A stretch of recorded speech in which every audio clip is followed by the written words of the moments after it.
എല്ലാവർക്കും welcome back to Chinnu's Cherrypicks. ഞാനിവിടെ പല റെസിപ്പീസും ഞാൻ കാണിച്ചിട്ടുണ്ടെങ്കിലും ഇന്ന് ഞാൻ സ്വന്തം കയ്യിൽ ഉണ്ടാക്കുന്ന ഒരു റെസിപ്പിയാണ്. ഇവിടെ വന്നപ്പം ഞാൻ ഇട്ട ഒരു അച്ചാറിൻ്റെ റെസിപ്പിയാണ്. വളരെ ഡിഫറെൻ്റ് ആയിട്ടുള്ള വളരെ എളുപ്പത്തിൽ ഉണ്ടാക്കിയെടുക്കാൻ പറ്റുന്ന വളരെ ടേസ്റ്റി ആയിട്ടുള്ള ഒരു അച്ചാറാണ്. നമ്മളിതിൽ ഇഞ്ചിയും വെളുത്തുള്ളി ഒന്നും യൂസ് ചെയ്യുന്നില്ല. വളരെ എളുപ്പത്തിൽ ആർക്ക് വേണമെങ്കിലും തയ്യാറാക്കിയെടുക്കാൻ പറ്റുന്ന ഒരു റെസിപ്പിയാണ്. അപ്പോൾ ഇതുവരെ മാങ്ങാച്ചാർ ഇങ്ങനെ ട്രൈ ചെയ്തിട്ടില്ലാത്തവർ തീർച്ചയായിട്ടും ട്രൈ ചെയ്ത് നോക്കുക. നമുക്കിതെങ്ങനെ ഉണ്ടാക്കുന്നതെന്നുള്ളത് കാണാം.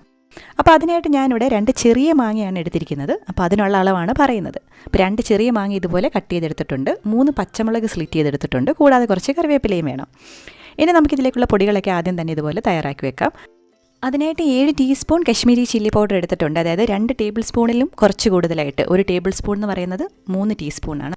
അപ്പോൾ 7 ടീസ്പൂൺ അല്ലെങ്കിൽ 2 ടേബിൾ സ്പൂണിൽ കൂടുതലായിട്ട് കശ്മീരി ചില്ലി പൗഡർ എടുത്തിട്ടുണ്ട്. ഇതിലേക്ക് 1/2 ടീസ്പൂൺ മഞ്ഞൾപ്പൊടി ചേർത്ത് കൊടുക്കാം. 1/4 ടീസ്പൂൺ ഉലുവാപ്പൊടി ചേർത്ത് കൊടുക്കാം. ഇതിലേക്ക് നമുക്ക് കായം ചേർത്ത് കൊടുക്കാം. 1 ടീസ്പൂണോളം നമ്മൾ കായം ചേർത്ത് കൊടുക്കുന്നുണ്ട്. ഇതോടൊപ്പം തന്നെ 2 ടേബിൾ സ്പൂൺ ശർക്കര കൂടി നമ്മൾ എടുത്തു വെക്കണം. ഞാൻ പൊടിച്ച ശർക്കരയാണ് എടുത്തിരിക്കുന്നത്. ഇതിന് പകരം നിങ്ങൾക്ക് ഉരുക്കി വേണമെങ്കിലും ശർക്കര ചേർത്ത് കൊടുക്കാം. ഇനിയെല്ലാം വളരെ എളുപ്പമാണ്. അച്ചാറിടാനായിട്ടുള്ള പാത്രം അടുപ്പത്ത് വെക്കുക. ചൂടാകുമ്പോൾ നല്ലെണ്ണ ഒഴിച്ച് എണ്ണ ചൂടാകുമ്പോൾ അതിലേക്ക് കടുക് ചേർത്ത് കൊടുക്കാം. കടുക് പൊട്ടുമ്പോഴത്തേക്ക് നമുക്ക് നേരത്തെ അരിഞ്ഞു വെച്ചിരിക്കുന്ന പച്ചമുളകും കറിവേപ്പിലയും ചേർത്ത് കൊടുക്കാം. നല്ലപോലെ ഒന്ന് വഴറ്റിയെടുക്കണം. നമ്മൾ ഇതിലേക്ക് ഇഞ്ചിയും വെളുത്തുള്ളിയും ഒന്നും ചേർക്കുന്നില്ല.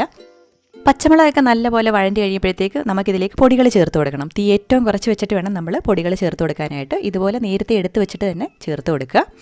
പൊടികൾ ചേർത്ത് നല്ലപോലെ ഇളക്കിക്കൊണ്ടിരിക്കുക. ഈ സമയത്ത് തന്നെ നമുക്ക് ശർക്കര എടുത്ത് വെച്ചിരിക്കുന്നത് ചേർത്ത് കൊടുക്കാം. ശർക്കരയും കൂടെ ചേർത്ത് ശർക്കര ഉരുകുന്നത് വരെ നല്ലപോലെ ഒന്ന് വഴറ്റിയെടുക്കുക. വളരെ പെട്ടെന്ന് തന്നെ നല്ല ഉരുകി കിട്ടും. തീ ഏറ്റവും കുറച്ച് വെക്കാനായിട്ട് പ്രത്യേകം ശ്രദ്ധിക്കുക. അപ്പം നമ്മുടെ ശർക്കരയൊക്കെ നല്ലപോലെ ഇവിടെ ഉരുകി വന്നിട്ടുണ്ട്. വളരെ പെട്ടെന്ന് തന്നെ ആയി കിട്ടും. ഇനി നമുക്കിതിലേക്ക് ഉപ്പ് ചേർത്ത് കൊടുക്കാം. 1 ടേബിൾ സ്പൂൺ ഉപ്പ് ചേർത്ത് കൊടുക്കാം. ഉപ്പും ചേർത്ത് ഇളക്കി കൊടുത്തുകൊണ്ടിരിക്കുക. ഇനി ഇതിലേക്ക് നമുക്ക് വിനാഗിരി ചേർത്ത് കൊടുക്കണം. 1 ടേബിൾ സ്പൂൺ വിനീഗർ ചേർത്ത് കൊടുക്കാം. വിനീഗറും കൂടി ചേർത്ത് നല്ലപോലെ നമുക്ക് വഴറ്റിയെടുക്കാം. ആ വിനീഗറിൻ്റെ വെള്ളമയമൊക്കെ ഒന്ന് മാറി വരുമ്പോഴത്തേക്കും നമുക്ക് ഫ്ലെയിം ഓഫ് ചെയ്ത് വെക്കണം. ഫ്ലെയിം ഓഫ് ചെയ്ത് വെച്ചതിന് ശേഷം നമുക്ക് അരിഞ്ഞു വെച്ചിരിക്കുന്ന മാങ്ങ ചേർത്ത് കൊടുക്കാം. മാങ്ങ ചേർത്ത് നല്ലപോലെ ഇളക്കിയെടുക്കുക. നമ്മൾ ഫ്ലെയിം ഓഫ് ചെയ്ത് വെച്ചിട്ടാണ് ഇപ്പോൾ ഇളക്കിയെടുക്കുന്നത്. നല്ലപോലെ മിക്സാക്കി എടുക്കുന്നതോടുകൂടി നമ്മുടെ അച്ചാർ ഇവിടെ റെഡി ആയിട്ടുണ്ട്. എത്ര എളുപ്പമാണല്ലേ നമ്മൾ അച്ചാറിട്ടത്. ഇത് ഈ സമയത്ത് തന്നെ നമുക്ക് കൂട്ടി തുടങ്ങാം. ഈ സമയത്ത് നല്ല ഡ്രൈ ആയിട്ടിരിക്കുന്ന പോലെ തോന്നുമെങ്കിലും ഒരു 2-3 മണിക്കൂർ കൊണ്ട് തന്നെ രാവിലെ ഇടുവാണെന്നുണ്ടെങ്കിൽ ഒരു ഉച്ചയൊക്കെ ആകുമ്പോഴത്തേക്കും നല്ല ലൂസായിട്ട് വരും. സാധാരണ അച്ചാറിൻ്റെ കൺസിസ്റ്റൻസി എങ്ങനെയാണോ അങ്ങനെ തന്നെ ഇത് ലൂസായി വരും. കല്യാണത്തിൻ്റെ അച്ചാർ പോലെ അങ്ങനെ ലൂസാവില്ല. വളരെ ടേസ്റ്റി ആയിട്ടുള്ളൊരു അച്ചാറാണ്. നമുക്കിത് കുപ്പിയിലേക്ക് മാറ്റിയിട്ട് 2-3 ദിവസം പുറത്ത് വെക്കാം. അതിനുശേഷം നമുക്കിത് ഫ്രിഡ്ജിലേക്ക് മാറ്റാവുന്നതാണ്. ഞാൻ മോൻ്റെ ബർത്ത്ഡേക്ക് വന്നപ്പം ഇട്ടതാണ്. ഞാൻ നാനയെ കൊണ്ടൊന്ന് ഷൂട്ട് ചെയ്യാമെന്ന് പറഞ്ഞിട്ട് ഞാനെനിക്ക് ഭയങ്കര നാണം. അടുത്ത പ്രാവശ്യം വരുമ്പോൾ നമുക്ക് നാനയെ കൊണ്ട് ലൈവായിട്ട് ഷൂട്ടൊക്കെ ചെയ്തിട്ട് വീഡിയോ ഇടാം.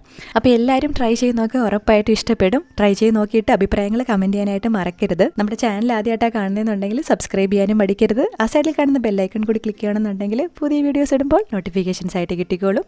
പുതിയ റെസിപ്പിയുമായിട്ട് നമുക്ക് വീണ്ടും കാണാം. അതുവരേക്കും ബൈ.